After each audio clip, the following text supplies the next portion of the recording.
Hello friends, स्वागत है आप सबका आपके अपने YouTube channel study for one day exam में। तो आइए जीव विज्ञान की सेकंड प्रैक्टिस सेट जो यूपी ट्रिपल एससी के द्वारा जितने एग्ज़ाम कराए गए हैं उसके क्वेश्चन पेपर को एक जगह आपको समाहित करके उसका प्रश्नवार अध्ययन कराते हैं। तो इसमें जो है आपका पहला क्वेश्चन है, मानव शरीर में रक्त का आयतन शरीर के भार का लगभग कितने प्रतिशत होता है।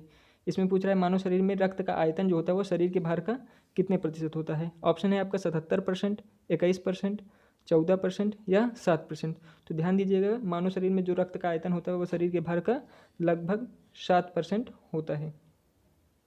ये ध्यान दीजिएगा, 7 से 8% वेरिएशन करता है। अगर आपको 8% जो है ऑप्शन मिलता है तो 8 भी लगा सकते हैं। तो 7 से 8% लगभग होता है।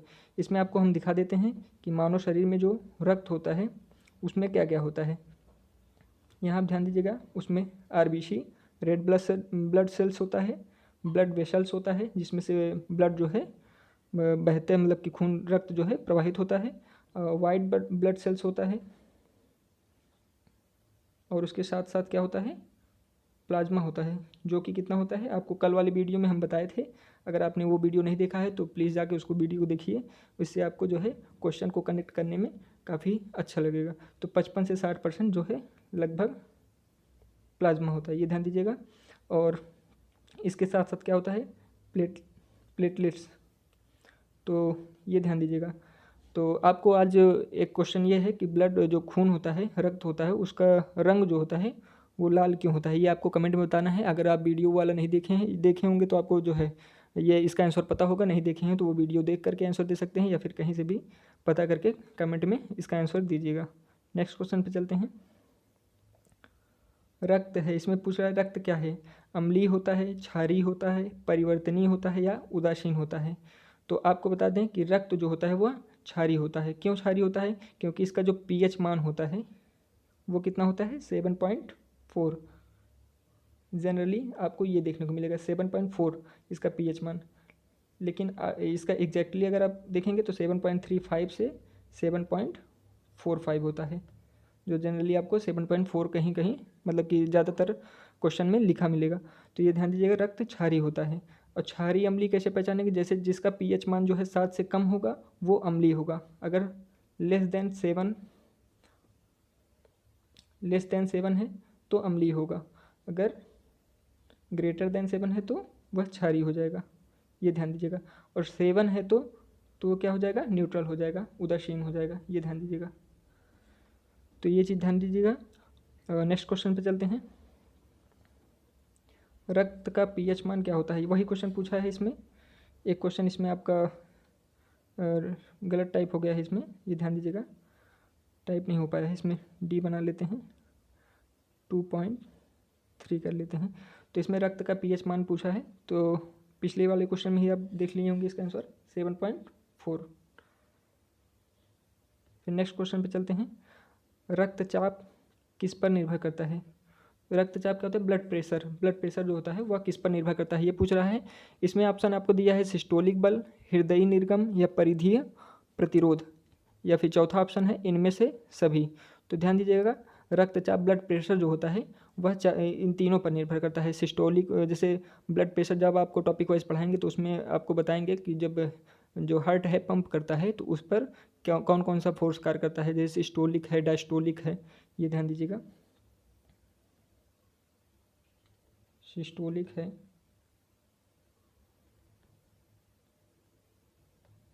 डायस्टोलिक है। तो इस टाइप की जो है जितने भी चीज़ें हैं उससे संबंधित सारी चीज़ें टॉपिक वाइज आपको बताई जाएंगी। हाँ, ध्यान दीजिएगा, सिस्टोलिक बल, हृदय निर्गम और परिधि प्रतिरोध तीनों काम करता है, इसलिए इसका ऑप्शन राइट ऑप्शन क्या हो जाएगा, राइट आंसर हो जाएगा इनमें से सभी। तो जनरली आप ब्लड प्रेशर जब देखते होंगे नॉर्मल क्या होता है 120/80। फिर नेक्स्ट क्वेश्चन पे चलते हैं। टाइलिन एंजाइम का संबंध है, जो टाइलिन एंजाइम होता है उसका संबंध किससे है, ये पूछ रहा है।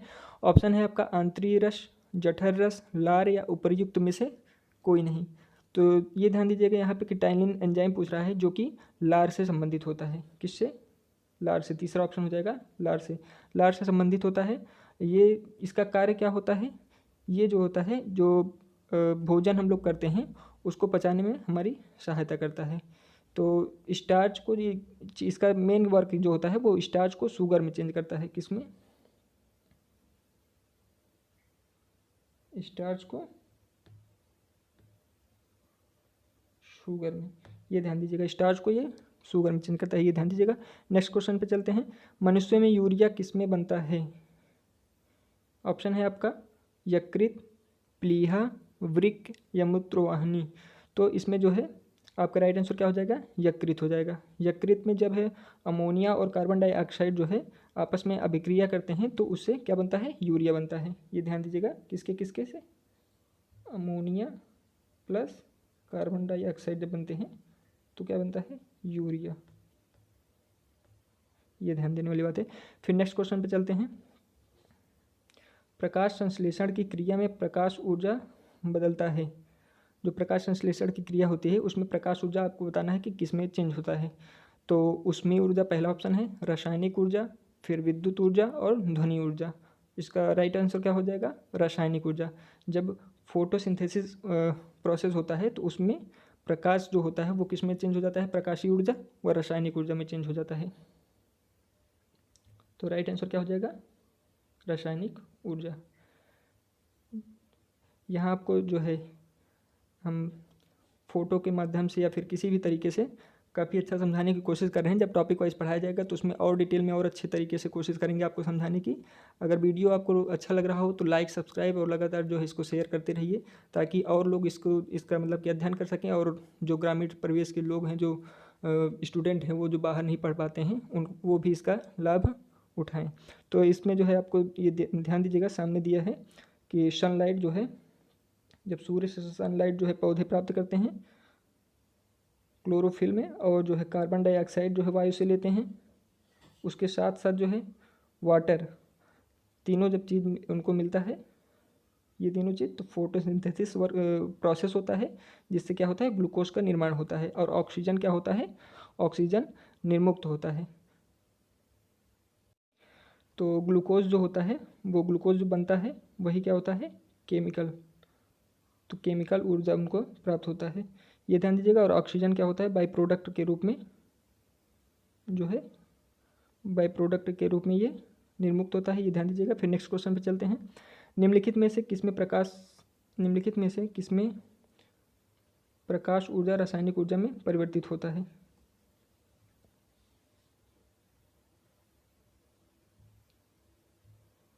इस क्वेश्चन पूछा है किसमें प्रकाश ऊर्जा रासायनिक ऊर्जा में परिवर्तित होता है, जो कि मतलब पिछला ही क्वेश्चन है। इसमें ऑप्शन आपका है श्वसन, किण्वन, प्रकाश संश्लेषण और प्रकाश शोषण। तो इसका राइट आंसर आपको पता ही चल गया होगा, प्रकाश संश्लेषण है। नेक्स्ट क्वेश्चन पे चलते हैं। निम्न में से कौन कौन सही सुमेलित नहीं है? ये ध्यान दीजिएगा, क्वेश्चन को आपको ध्यान से पढ़ना है। कई बार क्वेश्चन को ठीक से ना पढ़ने से क्वेश्चन गलत हो जाता है। तो निम्नलिखित में से कौन सा सही सुमेलित नहीं है, ये पूछ रहा है। कौन सा नहीं सही सुमेलित है? तो विटामिन सी, इसमें रासायनिक जो है नाम जो है वो पूछ रहा है। विटामिन सी का एस्कॉर्बिक अम्ल दिया है, और विटामिन B1 का थायमिन दिया है, विटामिन डी का रेटिनॉल दिया है, और विटामिन के का नेप्थोक्विनोन। तो नेप्थोक्विनोन, तो इसमें क्या है? इसमें आपका जो है जो गलत सुमेलित है वो क्या है? विटामिन डी रेटिनॉल, क्योंकि विटामिन डी का जो है वो कैल्सीफेरॉल होता है, ये ध्यान दीजिएगा। विटामिन डी का क्या होता है? कैल्सीफेरॉल, ये ध्यान दीजिएगा। तो ये आपका जो है राइट आंसर हो जाएगा कि ये सही सुमेलित नहीं है। फिर नेक्स्ट क्वेश्चन पे चलते हैं। बाकी इसमें ध्यान दीजिएगा, बाकी सारे जो है सही सुमेलित हैं। तो विटामिन सी का आपको मिल गया होगा, एस्कॉर्बिक अम्ल इसको कहते हैं, रासायनिक नाम है। विटामिन B1 का थायमिन, विटामिन के का नेप्थोक्विनोन। तो ध्यान दीजिएगा, और बाकी जो भी इंपॉर्टेंट विटामिन के जो है रासायनिक नाम है उसको टॉपिक वाइज बताएंगे, तो उसमें सारी चीज़ें बताएंगे। फिर वसा में घुलनशील विटामिन कौन सा नहीं है? इसमें भी पूछ रहा है कि कौन सा विटामिन में कौन सा वसा में विटामिन घुलनशील नहीं है। तो ऑप्शन है आपका vitamin A, vitamin D, vitamin के या फिर विटामिन बी एंड सी दोनों दे रहा है। तो इसमें राइट आंसर क्या हो जाएगा? विटामिन बी और सी। विटामिन बी और सी जो होता है वो वसा में घुलनशील नहीं होता है, बल्कि वह जल में घुलनशील होता है, ये ध्यान दीजिएगा। ये दोनों किसमें? जल में घुलनशील होते हैं। बाकी सारे केस किसमें? वसा में घुलनशील होते हैं, ये ध्यान दीजिएगा। इसमें A, D, K के अलावा जो है विटामिन ई जो होता है वो भी जो है वसा में घुलनशील होता है, ये ध्यान दीजिएगा। नेक्स्ट क्वेश्चन पे चलते हैं। निम्न में से किसकी कमी से रिकेट्स रोग होता है? तो रिकेट्स रोग बताना है किसकी कमी से होता है। ऑप्शन है आपका vitamin D, vitamin C, vitamin K और विटामिन ए। तो रिकेट्स रोग जो होता है वो विटामिन डी की कमी से होता है, ये ध्यान दीजिएगा। तो रिकेट्स रोग के लिए जो है इसमें जो है एक पिक ऐड किए हैं जिसके माध्यम से आपको समझने में आसानी होगी। तो यहाँ ध्यान दीजिएगा, ये रिकेट्स जो है रोग है जिसके कारण जैसे नॉर्मल जो बच्चे होते हैं या जो इंसान होते हैं उनका जो है ये पैर की पिक दिखाई गई है। तो इसमें क्या है कि नॉर्मल जो होता है उनके पैर ऐसे होते हैं, लेकिन रिकेट्स रोग जो होता है तो उनकी हड्डियाँ कमज़ोर हो जाती हैं। तो उससे क्या होता है, वो उनकी जो हड्डियाँ होती हैं कमज़ोर लचीली हो जाती हैं, जिससे वो टेढ़ी मेढ़ी हो जाती हैं, ये ध्यान दीजिएगा। तो इसमें देखिए पैर की जो है आकार इस टाइप का हो गया है। तो ये रिकेट्स रोग के कारण हुआ है, जो कि विटामिन डी की कमी के कारण उत्पन्न हुआ है। तो ऑप्शन आपको देना है vitamin D, vitamin C, vitamin K और ए। तो इतना एलिब्रेट करने के बाद तो आपको आंसर मिल ही गया होगा, जिसका आंसर होगा विटामिन डी। नेक्स्ट क्वेश्चन पे चलते हैं। कौन सा भोजन तुरंत शक्ति प्रदान करता है? ऑप्शन है आपका प्रोटीन, मक्खन, विटामिन या ग्लूकोज। तो इसमें पूछ रहा है कौन सा भोजन जो होता है वो तुरंत शक्ति प्रदान करता है, जो कि ग्लूकोज होता है। ग्लूकोज का रासायनिक नाम आपको बताना है, कमेंट में बताइएगा अगर आपको पता है। नहीं पता होगा तो नेक्स्ट जो है वीडियो जो बनाएगा उसमें जो है आपको आंसर उसमें देंगे। तो जो है भोजन तुरंत शक्ति, कौन सा भोजन तुरंत शक्ति प्रदान करता है, वो राइट आंसर क्या हो जाएगा? ग्लूकोज हो जाएगा। ग्लूकोज जो होता है वो सरल कार्बोहाइड्रेट होता है, जो कि बहुत जल्दी से जो है टूटता है और हमें एनर्जी प्रदान करता है। इसलिए जो है जो धावक वगैरह होते हैं वो ग्लूकोज का सेवन करते हैं, या फिर कोई बीमार व्यक्ति होता है तो डॉक्टर के पास जाता है तो उसको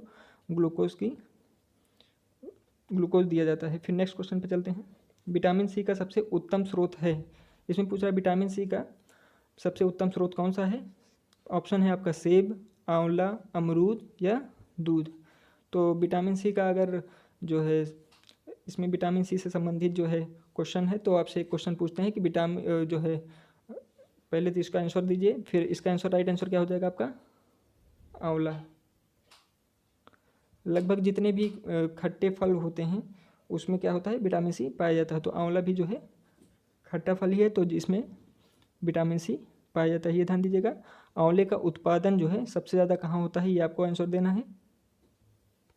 फिर नेक्स्ट क्वेश्चन पे चलते हैं। विटामिन शब्द का जनक कौन है? इसमें ये पूछा है विटामिन शब्द का जनक कौन है, जो कोई ऑप्शन है आपका एम डेविस, काशिमीर, अलेक्जेंडर फ्लेमिंग और रॉबर्ट कोच। तो राइट आंसर इसमें क्या होगा? इसमें काशिमीर। एक चीज़ ये ध्यान दीजिएगा, थोड़ा टाइप इसमें पूरा नहीं हो पाया है। काश्मीर फंक इनका पूरा नाम है, काश्मीर फंक। तो विटामिन शब्द का जनक कौन है? यही है काश्मीर फंक, यही विटामिन शब्द के जनक थे। तो विटामिन दो वर्ड से मिलकर बना है, ये आप ध्यान दीजिए। विटामिन किन दो शब्द से मिलकर बना है? तो वाइटल प्लस एमाइन। तो वाइटल मतलब होता है अनिवार्य और एमाइन मतलब होता है पोषक तत्व। तो मतलब ऐसी चीज़ जो आपके शरीर के लिए बहुत ज़रूरी है, वो अनिवार्य हो, उसी को विटामिन कहते हैं। जिसकी खोज किसने की थी विटामिन शब्द की? जनक कौन है? तो काश्मीर फंक है, ये ध्यान दीजिएगा। तो आशा करता हूँ कि आप लोगों को समझ में आया होगा। हम लोग हमारी जो टीम है वो पूरी कोशिश कर रही है आपको जो है बहुत अच्छे तरीके से समझाने की, और उसमें उम्मीद करते हैं कि आप सभी लोगों को समझ में आया होगा। और आपको अगर समझ में आ रहा है तो वीडियो को लाइक, सब्सक्राइब और शेयर करें। अगर चैनल को सब्सक्राइब नहीं किए हैं तो ज़रूर सब्सक्राइब करें, क्योंकि जब टॉपिक वाइज पढ़ाया जाएगा तो उसके लिए जो है आपको सब्सक्राइब करे रहेंगे तो नोटिफिकेशन प्राप्त होता रहेगा। धन्यवाद।